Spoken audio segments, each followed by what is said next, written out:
The agenda this week: assess the provincial government's skill at getting its message out, examine tense relations between Canada and China, talked technological change with the former co-CEO of Research in Motion, Jim Balsillie, sat down with Canadian astronaut Dr. Dave Williams, and heard from author Deborah Lipstadt about the enduring problem of anti-Semitism.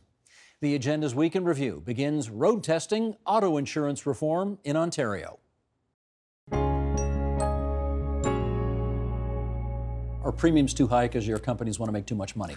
Well, that accusation has been made before, and the actual facts show that, and Marshall addresses it too, we are currently seeing that of every dollar an insurance company is paying out, or every dollar they're taking in, they're paying out $1.02. So for any business, you can't continue to operate in that system.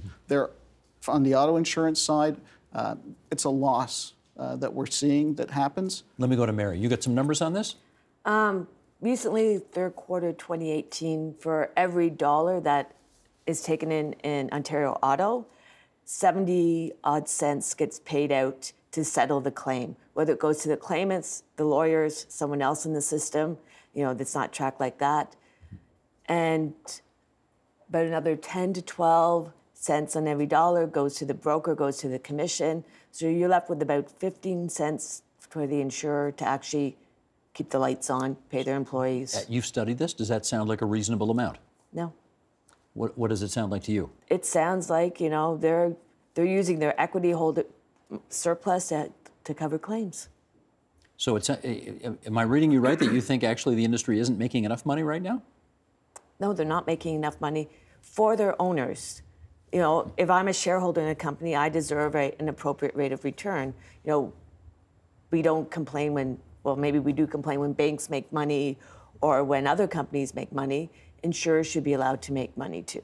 And if I can, Steve, just to highlight that point, recently in Ontario, we've seen the transition. Actually, it's occurred elsewhere, but it was centered in Ontario, where one of the long-standing insurance companies, that was State Farm, sold their business because it was unprofitable.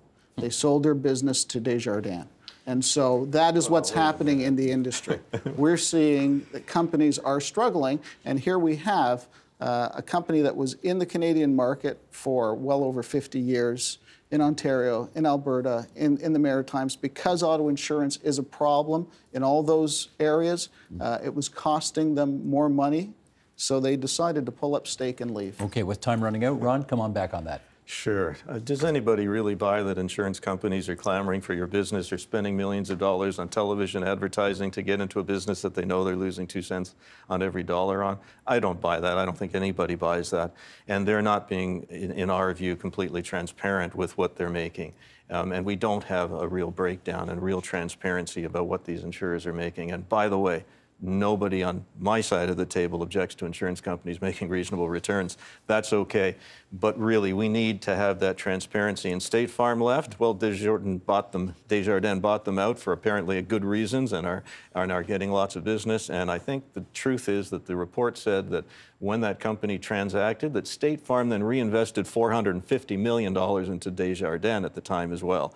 So they're not altogether out. Ron, as you know, that was, as sometimes when someone buys a home too, to help with the deal, they put some money, some equity in, and that's what we saw there. And if we're talking about advertising, obviously your group and injury lawyers are one of the leaders in terms of the millions of dollars that they spend in advertising for clients, trying to give the impression that when someone is hurt, there is a potential for money. And that is a drive to the bottom. And Rona can appreciate the fact, as I can as a victim, we need to focus on individuals getting the proper health care to help them recover, rather than disputes in the system. Let me give you the last word then on this, Rhoda, and that is, how optimistic are you that this government, this time, will fix this? I'm more optimistic than one would expect, and I think partially because what we're not talking about here is the download of the cost of accident victims to the public purse.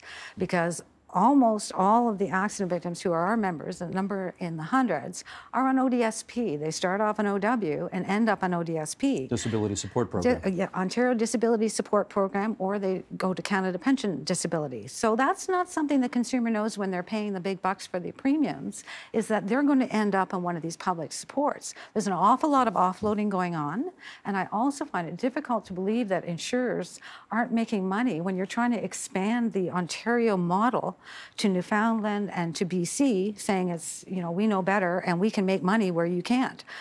There's no way there isn't a lot of money in here, and it's incompetence, I believe, on the part of insurers, the way they lose money and what they spend their money on.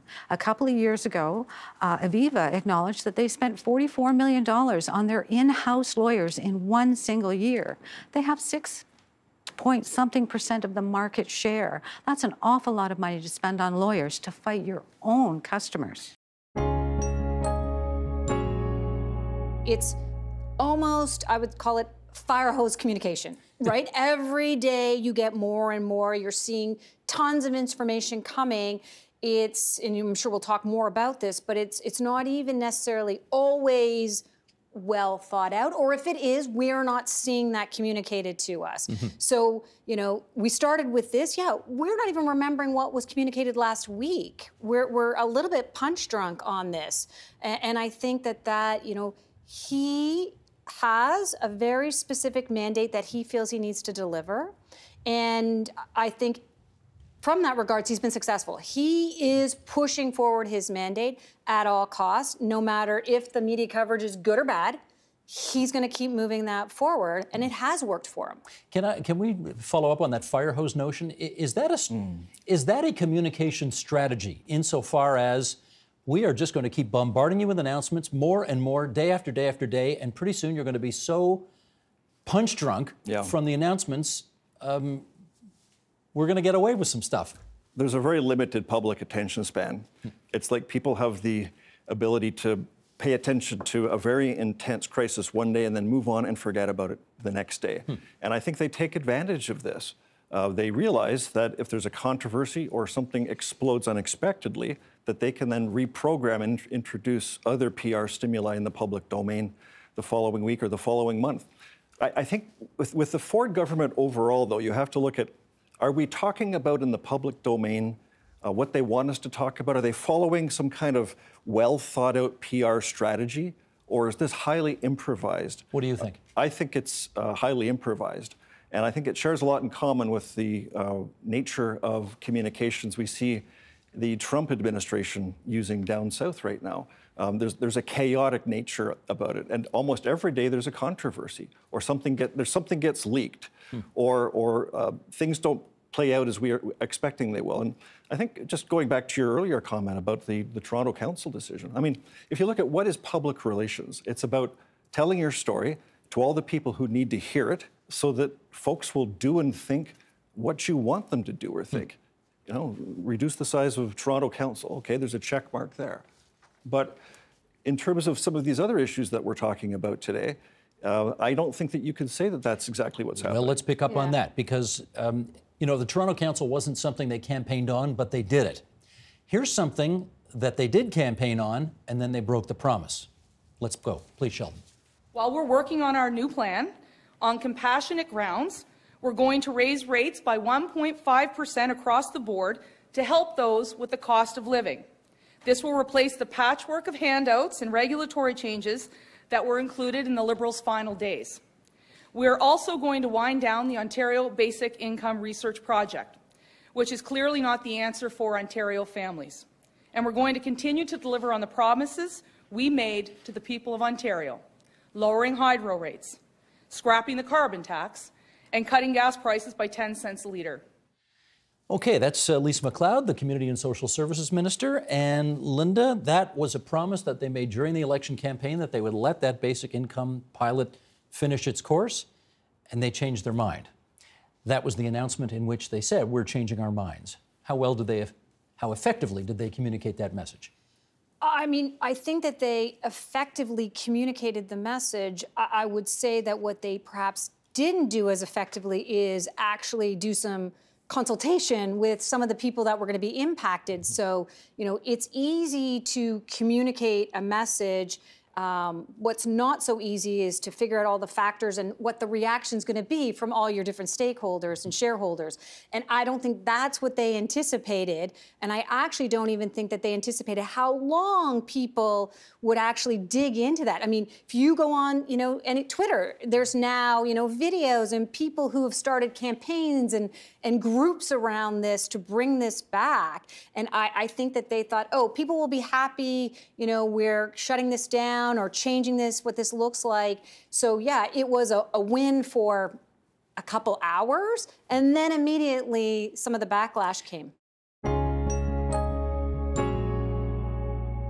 Let's put this on the record as well. Harrison Lohman is the producer who organized this segment, produced this segment, and he received an email from somebody we are not going to identify, but let's just say they are a person in the Chinese-Canadian community. We'll just make it that simple. This email came in last month, and the email said, any Chinese dare to go to the agenda and speak up against Huawei will probably get a call the next day from the Chinese consulate threatening your family back home. This is just how it is. The person who sent the email was apparently so nervous, they said they had been threatened in the past. So we're keeping the identifying information, obviously, to a bare minimum here. Wen Rengqiang, let me get you to comment on whether or not you have any reason to believe that the person who sent this email isn't telling the truth. Well, I think there's some over-nervousness here. We don't know the nature or the background of the email, but let's not have this stereotype type of scenario setting up somehow. We are a country has total rule of law. In China, it's a total no-law land, rule of man.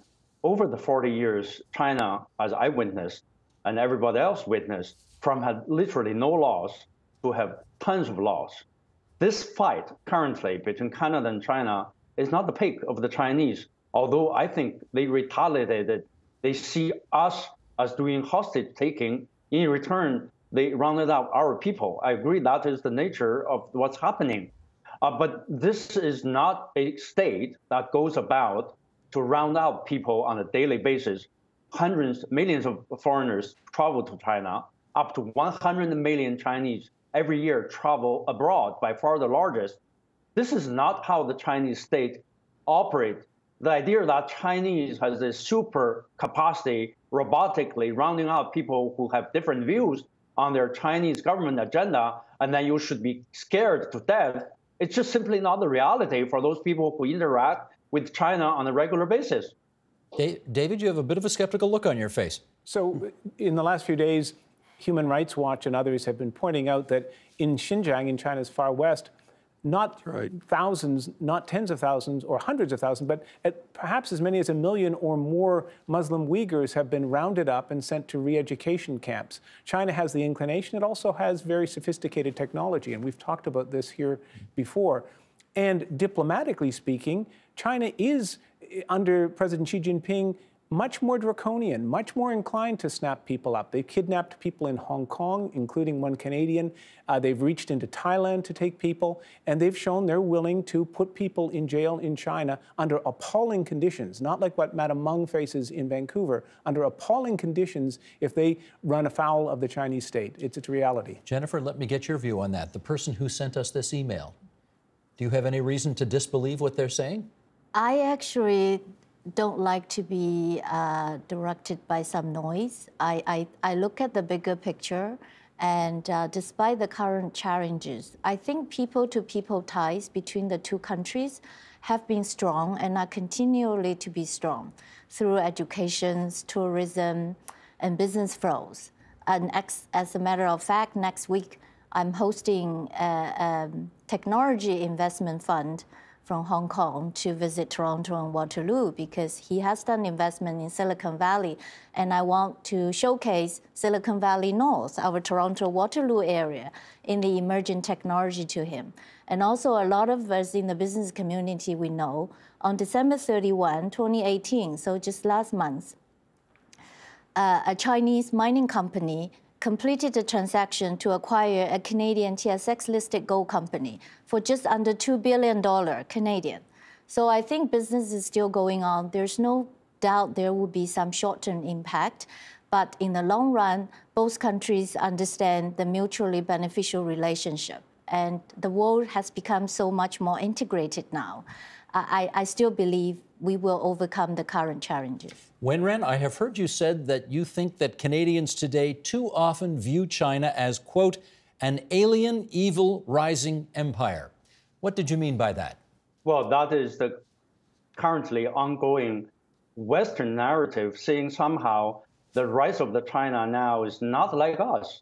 China has not turned into a democracy, and therefore your people writing op-ed articles comparing China as some kind of aliens in the 1950s horror movie. They descend onto Earth. They began to, get into our crowds. They began to change our limbs first, and then change us directly, completely in the future into the aliens. That's the analogy people are using about China's interaction with the rest of the world. The idea that we versus them, and they are totally not sharing our values. I've heard people on both the Western country and China saying, what's going on here? Ordinary people share same values.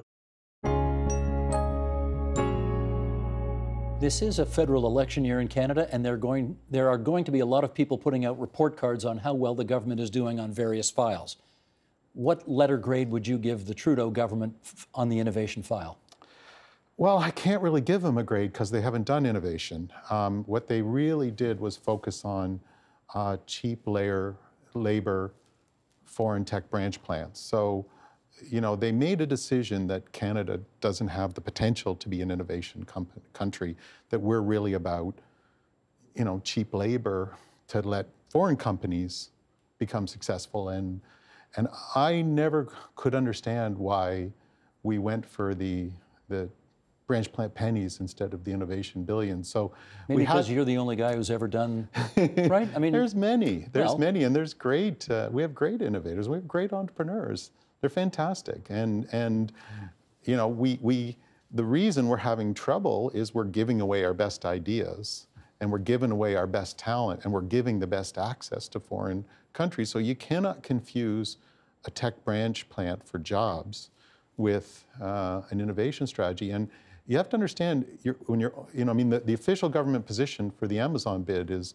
our talent is 37% cheaper than yours, and we're going to work hard to keep it that way. Like, what government says I'm going to work hard to keep our people's wages down and then say, well, we have a productivity problem? I read your stuff in the Globe and Mail, of course, when you do the op-ed pieces from time to time, and you said something in one recently that really was very, well, put it this way, it's sort of opposite of everything I've been led to believe until I read that, which is that intellectual property policies are fundamentally different from the way the regular economy works, in as much as all the traditional rules about how you make money, get goods and services to market are, if I can put it this way, ass backwards. Can you explain that? The ideas economy is the opposite of free trade. See, in the tangible production economy, what you do is you get rid of, tariffs. You compete on cost. You get bigger markets, and you get scale, and you get efficiencies, and everybody trades based on their comparative advantage. So everybody's got an incentive to cooperate. When you come to the ideas economy, you try to claim ideas and say, I've got a monopoly, and I charge a rent for you. So it's not a trading system anymore, it's a rent system. And the landlord wants the highest rents, and the tenant wants the lowest rents. And so the more restriction and constraints you can put in it to your benefit, the better you win. Whereas in the free trade, the more you get them out of the way, everybody wins. So in free trade, there's an incentive to cooperate, but in the ideas economy, it creates rivals. And so you have to be much more national, if you will, enlightened national in your approaches, or you get gamed by those that do it. So it's a completely different system that works by completely different rules. And my comment before is we never updated our toolkit, our policy community, over the past 30 years while the rest of the world was. And That's why our outputs shrunk when the rest of the world soared. Tell me if I'm drawing the wrong inference here, though. It sounds like you're saying, you know, in the old economy, monopoly is bad. In the kind of economy you've just described, monopolies, we shouldn't be fearful of them in the same way. Is that right? Well, in the ideas economy, you are given a temporary monopoly. That is what the government grants you. Now, you have to manage those monopolies and making sure that people don't misbehave, and so you can have anti-competitive positions and situations, and people can game the system. But the definition of the ideas economy is government-granted monopolies that are temporary, and you just have to make sure that people don't game the system to make them permanent and be able to spread them into new areas that makes a permanent overlord and a permanent underclass. In your book, Defying Limits, you write about your time as CEO of South Lake Regional Health Center in Newmarket after you'd retired from NASA, and about a young cancer patient there. Can you tell us that story? So as a hospital CEO, I have an opportunity to do all sorts of things, but we have an amazing team at South Lake, and our team is dedicated to providing what we call the ultimate patient experience. So I got a call one day from one of the nurses and said, Dave, I have a little unusual request for you, and I'm just wondering if you would mind coming in your flight suit. And I said, why? What's this all about? She said, well, we have a young boy, and he has cancer, and he's a palliative care patient. He wants to meet an astronaut and things. So I came in my flight suit the next day, and we spent 4 hours together. It was just a fantastic experience. But for what I got from reading your book is that you also learned something from him. What did you learn from him? I did. So what I learned is the opportunity to be able to connect together. If we're willing to open up, you know, many people have said you can live a lifetime in a moment. In that 4-hour time period that we were together, we were able to share our passion for space exploration. And it was so exciting seeing the questions that he was asking about how we explore space, how we live and work in space. It was just a really incredible experience. So he taught you something as well? Yes. How different were those very personal connections with patients from the ways when you were doing the work you were doing in the emergency department? So when we work in the emergency room, we also work in a team environment. As a trauma team leader, if we have a trauma patient arrive in the emerge, then the whole team comes together. It's very much like how we approach spaceflight. Even when we do spacewalks, there's 2 of us outside, but it's a whole team that's supporting our effort to make sure that we're able to succeed. And that's one of the things I miss the most after having left the hospital last year, is that I don't work as much anymore in a team environment. Whether I was in space, working as an emergency physician or a hospital CEO, it's all about working together in teams of incredibly talented people to do these things. You were a doctor. Well, I guess you're always a doctor, right? Because the knowledge doesn't go anywhere. Always an astronaut. Always an astronaut too, right? Aquanaut as well. But you've experienced the medical system from the point of view of a patient. How difficult was it for you to face that role reversal? As a doctor, you know, I've treated many, many patients. I had never really experienced being a patient until I was 50 years old and I was diagnosed with cancer. And I remember going into the hospital and they give you the gown and they say, would you put this on? It opens up in the back. I've said that thousands of times to people. So I put the gown on and I'm sitting on the stretcher and the nurse comes in and says, you must lie down. And somewhere between sitting on the stretcher and lying down, I went from being an astronaut physician to becoming a patient. And I truly understand the experience that patients go through because I've lived that experience myself. It's a time when we need to be treated with compassion, with dignity and respect because we're vulnerable. We're not at our best. That's why we're in the hospital. We need to be helped. You also had a conversation with a nurse just before you were discharged from your surgery. What did she say? This was a fantastic moment. So, you know, it's day of discharge, but I still have 2 abdominal drains. I got 2 IVs. I got a catheter, all this stuff. Anyway, she comes in and she starts to take out the first intravenous and she's fairly quiet. And then she looks me directly in the eyes and says, you're a doctor, aren't you? And I said, yes, I am. Then she pauses for emphasis and says, did you learn anything while you've been in here? And I said, yes, I have. And then she said, you will remember, won't you? And I said, I promise I will remember. What did you learn? Yeah, I learned what it's like to be a patient. I learned what it's like to be vulnerable. I learned what it's like to have a lot of pain and have to stand up and push yourself to get back on your feet and to start exercising again. And that's something that now that I've lived through, I think I can be better as a healthcare professional. I was talking to someone yesterday in Denver, Colorado, where the Jewish preschool in their synagogue for the little kids is investing in tinted glass so you can't see through, special iPads that control who comes in and who goes out, and everything can be seen, some doors that are locked, some doors that are kept open for escape. So people are living more on the edge. In this city in which you find yourself right now, which I think has the biggest Jewish community in Canada, during high holiday services, you will see at every major and many minor synagogues in this city, police officers with machine guns standing at the doors. That's right. What do you think of that? I'm glad they're there. I appreciate their being there. I always am very careful to thank them. It's the same thing in my city, in Atlanta, Georgia, in our synagogue. And I'm sad that they're there. Because the kids coming to synagogue, all they have to do is look across the street, in the case of my synagogue, maybe down the block, and look at the church. And they don't see guards on Christmas or Easter in front of the synagogue. They don't see people with machine guns. And it doesn't take them long to figure out, we need to be protected, and the other folk don't. There's one more bit of data from that same survey by the European Union that we want to pass along to our viewers. Here we go again, Sheldon. 30% of anti-Semitic incidents were perpetrated by individuals with an extremist Muslim view, 21% by individuals with a left-wing point of view, 13% by persons with a right-wing point of view. What do you make of that? Well, it fits with my knowledge and my experience. I'm in Europe a lot, and I think that makes sense. I think it's different in North America. More has come from the right wing, certainly in the United States. More has come from the right wing in terms of physical attacks than from the left. The left expresses it differently. In the left, it's more institutionalized. It's more verbal. It's rhetoric, which is equally dangerous because it makes Jews feel uncomfortable and unwanted and not part of the majority. But it's pretty sobering. I was in Stockholm this past week. I just came here directly from Stockholm. And I had decided I would go to the Grand Synagogue in the center of Stockholm for Saturday morning. I was sure to let my hosts, I was there on behalf of the governmental institution, to let them know I wanted to go so they could inform the synagogue. But somehow the people inside knew I was coming. The guards at the door didn't. And I would say it took 6-7 minutes of questioning, and where are you from, and what synagogue do you go to, and what's the name of your rabbi, and what are you doing here? And I Before they let you in? Before they let us in. Huh. Finally, someone walked up and said, oh, that's Deborah Lipstadt. She's here giving speeches, and she's going to speak to 1,000 people in the synagogue tomorrow. They let me in.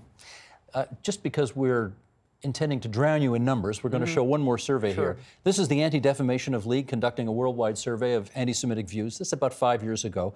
Study revealed that about a quarter of the world's population harbored anti-Semitic feelings with much variety between different countries. For example, in Turkey, the number is 71%. In Denmark, just 8%. In Canada, 14%. In the US, 9%. We always think we're morally superior to Americans, but apparently we're not. Interestingly, in Mongolia, where you wouldn't think they'd run into too many Jews in Mongolia, it is 26%.